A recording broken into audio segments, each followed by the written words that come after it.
Hello friends, मेरे channel पर बने रहने के लिए, देखने के लिए और लाइक करने के लिए धन्यवाद, शुक्रिया। मुझे लाइक्स मिल रहे हैं, कमेंट्स मिल रहे हैं, अच्छा लग रहा है। होप आप सब भी अच्छे होंगे। आज मैं सोचा ऑन द गो एक वीडियो बनाया जाए। मैं अभी जा रहा हूँ शनाया को स्कूल लेने। तो अभी हमारे पास 10 मिनट है। इस 10 मिनट में I will try to explain कि जब हम सऊदी अरेबिया जाएँ तो किन बातों का ध्यान रखें। मैं सऊदी अरेबिया गया था अराउंड 2010 में, तो उस समय मुझे कुछ स्पेसिफिक चीज़ें बताई गई थी। तो मैं वो एक्सपीरियंस आपके साथ शेयर करना चाहता हूँ कि आप जब कभी भी सऊदी अरेबिया जाएं तो आप किन बातों का ध्यान रखें। इस बीच आप मेरे घर के आसपास के जो सराउंडिंग है उसका भी मज़ा लीजिए। ये वीडियो में आप देख पाएंगे कि मैं जब स्कूल जाता हूँ तो क्या रास्ते आते हैं, क्या साइट्स आता है। सो दोनों काम एक साथ हो जाएगा। तो जब आप सऊदी अरेबिया जाएं, सबसे पहले तो वीज़ा रिक्वायरमेंट आपको पता होना चाहिए। उस वीज़ा रिक्वायरमेंट के हिसाब से आप अपना फ़ोटो खींचिए। वो अलग होता है यूएस से। सो आपको स्टूडियो के आदमी को बोलना पड़ेगा, आप अपना फ़ोटो क्लिक कीजिए, प्रोसेस कीजिए और अपने एजेंट को वीज़ा के लिए डॉक्यूमेंट्स दे दीजिए। जैसे आप वीज़ा के लिए डॉक्यूमेंट्स उसको सबमिट करेंगे, आपका वीज़ा आ जाएगा। उसमें भी वेरियस कैटेगरी होते हैं, ट्रैवल वीज़ा और वर्क वीज़ा। सो आप अपना रिसर्च करके आराम से अप्लाई कर सकते हैं। वीज़ा फ़ीस मैंने पे नहीं की थी बिकॉज़ ये मेरी कंपनी की तरफ से स्पॉन्सर्ड था। सो और अब तो 10 साल हो गए हैं, तो ऑलमोस्ट वीज़ा फ़ीस हमेशा चेंज होते हैं। बट वीज़ा फ़ीस से ज़्यादा ज़रूरी है कि जब आप वहाँ जाएं तो वहाँ पे आपको किन बातों का ध्यान रखना है। सबसे पहली बात, आप पे उतरते ही आपको इमिग्रेशन में मिनिमम 2 घंटे लगेंगे। उस बीच आपका सामान आ जाएगा, सामान आपका पड़ा रहेगा। आपके टैक्सी ड्राइवर को 1-1.5 घंटा वेट करना पड़ेगा बिकॉज़ वहाँ पे बहुत लंबी लाइन होती है। उनका बहुत सारा क्वेश्चंस होता है और वो बहुत टाइम लेके आपको क्लियरेंस देते हैं। उसके बाद जब आप अंदर चले गए, टैक्सी लेके आप अपने होटल चले गए, इन कर गए। कुछ चीज़ें हैं जो बहुत ज़रूरी हैं, जो आपको याद रखनी है। कभी भी वहाँ पे अपने ट्रैवल डॉक्यूमेंट्स के बिना ट्रैवल ना करें। लाइक पासपोर्ट हो गया, और अगर आप वहाँ के रेसिडेंट हैं तो इकामा बोलते हैं, वो आपका बीआरपी कार्ड की तरह होता है यूके में। मैं यहाँ पे बीआरपी कार्ड के बिना घूम रहा हूँ, मेरे पास कोई आईडी प्रूफ नहीं है, मुझे कोई चैलेंज नहीं है। बट सऊदी अरेबिया में आपको अपना वीज़ा का डॉक्यूमेंट या ट्रैवल डॉक्यूमेंट्स अपने साथ लेके घूमना पड़ता है। बिकॉज़ कोई भी प्रॉब्लम आता है, अगर वहाँ पे कॉप्स आते हैं, सबसे पहले वो पूछेंगे अपना आईडी प्रूफ दिखाओ। तो लोकल आईडी प्रूफ नहीं चलेगा, आपको आपका ट्रैवल पासपोर्ट एंड वीज़ा दिखाना पड़ेगा। That's the most important thing. उसके बिना कभी भी मत जाइए। हम लोग थे अल खोबर में। सो अल खोबर शाम को 7 बजे तक ठीक था। उसके बाद वहाँ पे निकलना नहीं चाहिए बिकॉज़ कुछ शैतानी बच्चे होते हैं, कुछ बदमाशियाँ होती हैं। अभी का तो मुझे नहीं पता। सो हमें थोड़ा सिचुएशन फेस करना पड़ा था। तो हमारे बॉस ने बोला था after 7 PM you should not go out. So ये हो गया आपका रोमिंग अराउंड एंड ट्रैवलिंग के लिए। सेकंड, आप अगर कोई रेस्टोरेंट में खाना खाने जाते हैं सो आप ये ध्यान रखिएगा कि वहाँ पे 2 सेक्शंस बने होते हैं, एक लेडीज़ और एक जेंट्स ओपन। सो लेडीज़ सेक्शन जहाँ पे फैमिलीज़ के साथ आते हैं, बिकॉज वो अपना जो बुर्का पहने होते हैं उनको उठा के खाना खाना होता है। So normal people, single people are not allowed inside that. अगर आप वहाँ गलती से झाँका ताका-झाकी करते हैं तो वो भी आपके लिए गलत है। तो ये सब ना करें। ये रेस्टोरेंट की चीज़ हो गई। तीसरा जो है, वहाँ पे पब्लिक ट्रांसपोर्ट बहुत कम है, लोग सब अपनी गाड़ियों में घूमते हैं। अल खोबर में हम थे, हमने एक दिन भी पब्लिक ट्रांसपोर्ट नहीं लिया। हमें अपनी टैक्सी सर्विसेज दी गई थी, क्योंकि हम फ़ोन करते, पेमेंट करते, ले लेते।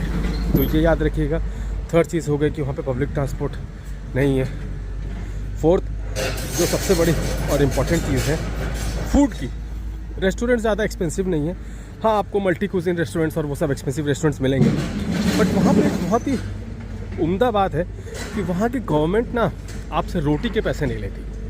तो वो क्या करते हैं, सपोज आप कोई रेस्टोरेंट में खाना खाने गए तो आपसे सब्ज़ी के पैसे लेंगे, आपसे करीज़ के पैसे लेंगे। लाइक 6 रियाल, 10 रियाल, 12 रियाल, 15 रियाल, वहाँ पे रियाल चलती है। लेकिन जब आप उससे रोटी मांगेंगे, वो आपको अनगिनत रोटी देंगे विदाउट एनी कॉस्ट। ये वहाँ के गवर्नमेंट की बहुत अच्छी बात है। You should really appreciate that. हमारे यहाँ ऐसा नहीं है किसी भी कंट्री में। वो कहते हैं कि हम बेसिक कम्युनिटीज़ फ्री नहीं देते बाकी कंट्रीज़, बट हम छोटी मोटी चीज़ें फ्री करते हैं, infrastructure service. But Saudi is a different thing. वो बोलते हैं हम बेसिक कम्युनिटीज़ फ्री देंगे, लाइक रोटी हो गया। गवर्नमेंट वहाँ पे शायद फ्री फ्लोर्स और मैदा बांटती है लोगों को रोटी देने के लिए, होटल ओनर्स को। तो ये एक बहुत अच्छी बात है जो शायद आधे लोगों को पता नहीं होगी। तो हम अगर खाना खाते थे तो हमें सिर्फ 6 रियाल 10 रियाल सब्जी के देने होते थे, रोटी के नहीं देने होते। अगर किसी को 10 रोटी खाने तो उनको 10 रोटी भी दी जाएगी, तो ये बहुत अच्छी बात है। अब 5वीं बात जो है, जो मैं आपको बताना चाहता हूँ, वो वहाँ पे व्हाट्सएप कॉल और ये VoIP कॉल्स नहीं चलते हैं। आपको वहाँ पे फ़ोन देना पड़ेगा और फ़ोन में नेशनल कॉल सर्विसेज एक्टिवेट करनी पड़ेगी, बिकॉज़ हमें इंडिया कॉल करने के लिए वो करना पड़ता था। हम वीडियो कॉल्स और वो सब नहीं कर पाते थे, बिकॉज़ वहाँ वो सब अलाउड नहीं है। व्हाट्सएप और मैसेंजर ये सब एकदम अलाउड नहीं है। सो वहाँ के गवर्नमेंट ने ये बोला है कि हम टेलीकॉम इंफ्रास्ट्रक्चर में इतना पैसा खर्चा करते, तो उसका पैसा और उसकी सर्विसेज का मज़ा लीजिए, not in free but by paying that. So वो एक बहुत अच्छी चीज़ है। तो वहाँ बेसिक कम्युनिटीज़ के तो पैसे आपको नहीं देने, बट हाँ जो थोड़े बहुत जिसको आप दे सकते हैं अफोर्ड करने के लिए लाइफ में, जिसको कहते हैं आप नेसेसरी के ऊपर जो कंफर्ट है, उसका पैसा आपको देना पड़ेगा। तो वो मुझे बहुत अच्छी लगी कि वहाँ के गवर्नमेंट ने इतने अच्छे विचार रखे हैं कि लोगों को भूखे पेट तो ना सोना पड़े, भले ही आपके फ़ोन में डेटा हो कि ना हो। तो ये एक बहुत अच्छी बात है, ध्यान रखिएगा इस बात का। 7वीं बात कि वहाँ की जो करेंसी है रियाल, उन्होंने डॉलर के साथ उसको फिक्स कर दिया है। तो उनकी एक फ़िक्स रेट होती है कि उनका डॉलर के हिसाब से उनकी करेंसी के हिसाब से डॉलर का रेट फिक्स है, वो कभी फ्लक्चुएट नहीं होता। तो वहाँ पे करेंसी फ्लक्चुएशन डॉलर के लिए ज़्यादा नहीं होती। सो ये एक हमें नई चीज़ पता चली जब हम वहाँ गए थे। सो मैंने सनाया को कलेक्ट कर लिया है। अब हम जाएंगे घर की तरफ। शनाया अभी अपना फ्रूट्स खा रही है। सो और कुछ बातें हैं जो मुझे आपको बतानी है। वहाँ पे इंटरनेट पे मूवी स्ट्रीमिंग सर्विसेज नहीं चलती है, नेटफ्लिक्स, अमेज़ॉन ये सब नहीं चलता है। अभी का मुझे पता नहीं, उस समय ये सब था भी नहीं उतना ज़्यादा। सो वो आप ध्यान रखें। अगर आपको एंटरटेनमेंट चाहिए तो वहाँ पे चैनल्स आते हैं, वो चैनल्स आपको हिंदी में, साउथी में, सारे लैंग्वेज पे मिलेंगे। आपको हॉलीवुड बॉलीवुड के चैनल्स मिलते हैं, बट उनका कंटेंट बहुत रेस्ट्रिक्टेड होता है। सो गवर्नमेंट ने बहुत अच्छा एक थीम चला रखा है। प्लस यूट्यूब में आप कोई एडल्ट कंटेंट नहीं देख सकते। वो उनकी गवर्नमेंट एक बहुत ही उम्दा तरीके की सर्विस चलाती है और वो उसको फ़िल्टर आउट कर पाते हैं। तो ये एक बहुत अच्छी बात है। और भी कुछ चीज़ें हैं, जैसे आप वहाँ पे अल्कोहल वहाँ पे नहीं मिलती है। So you have to be very careful कि ये सब चीज़ें वहाँ पे कोशिश भी ना करें ट्राई करने की। अगर वहाँ पे पार्टी वार्टी करनी है तो वहाँ पे फ्रूट शैम्पेन्स होते हैं, फ्रूट शैम्पेन मिलते हैं वहाँ पे। तो ये सब चीज़ें वहाँ की गवर्नमेंट ने बहुत अच्छी तरीके से हैंडल किया हुआ है, जो लोग वहाँ पे ये सब चीज़ें नहीं कर पाते हैं। तो ये सब चीज़ें मुझे वहाँ पे बहुत ही पसंद आई जब हम गए थे घूमने फिरने के लिए। वहाँ मॉल्स हैं, 1-2 प्लेसेस थे अल-खोबर के नियर बाय, बट हमारा काम इतना ज़्यादा था कि हम कहीं जा ही नहीं पाए। So that was not possible for us to कि कहीं घूम पाएँ।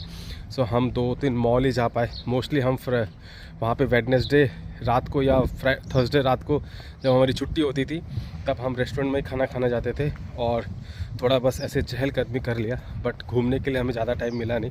टुवर्ड्स द एंड जब हमें मौका मिला तब हम थोड़ा सा वहाँ पे मॉल घूम लिए। तो वहाँ मॉल्स बहुत सारे हैं, लुलु, हाइपर लुलु मॉल, जहाँ पे आप सारी खरीदी कर सकते हैं, परफ्यूम खरीद सकते हैं और वो सब। अगर आपको याद होगा बेबी मूवी ज़रूर देखिएगा, आपको पता चल जाएगा कि सऊदी के रूल्स रेगुलेशंस कितने स्ट्रिक्ट हैं। सो अगर आप सऊदी ट्रैवल कर रहे हैं, so be in your limits, always try to be following the rules follow करें, अपने आप को ज़्यादा लूज़ आउट ना करें। एंड वहाँ पे बहुत सारे रेस्ट्रिक्शंस हैं, so better you try to follow all those restriction. Rules regulation ज़रूर फॉलो करें, उसमें रहेंगे आप, अपने रूल्स में रहेंगे, बाउंड्रीज में रहेंगे, तो आपको प्रॉब्लम नहीं आएगा। हम भी थे वहाँ पे 2 महीने, हमने तो जमा के काम किया। हाँ, बट याद रखिएगा Saudi Arabia is very good for money making. अगर आपको कोई जॉब असाइनमेंट मिलता है तो आप ज़रूर से जाएँ। वहाँ पे आपको कोई एन्जॉयमेंट कुछ करना नहीं है। 2-4 महीने 2-4 साल जो भी है, मन लगा के काम कीजिए, पैसे बनाइए और वापस आ जाइए। काम वहाँ पे बहुत होता है, वहाँ पे पैसे भी बहुत अच्छे मिलते हैं और काम का वैल्यू भी है। अगर आप अच्छा काम जानते हैं तो फटाफट आपको प्रमोशन, ग्रोथ सब मिल जाएगा। सो वो हमने देखा है। बट वैसे आपको पता होगा Saudi Arabia is famous for हज एज़ वेल। सो वहाँ पे लोग तो ऐसे ही जाते हैं, जो मेन हज डेस्टिनेशन है। सो वहाँ तो लोग जाते ही। मुझे इतना ही बताना था कि जब कभी भी आप सऊदी अरेबिया ट्रैवल करें तो इन कुछ चीज़ों का ध्यान रखें। धन्यवाद मेरे चैनल पर बने रहने के लिए, देखने के लिए, ढेर सारा प्यार देने के लिए। लाइक कमेंट करते रहिए। मैं इसी तरीके से अपने ट्रैवल की हिस्ट्री आपको बताते रहूँगा और जो भी ट्रैवल हैक्स हैं वो भी मैं आपके सामने लाता रहूँगा। Thank you very much, stay tuned, bye bye.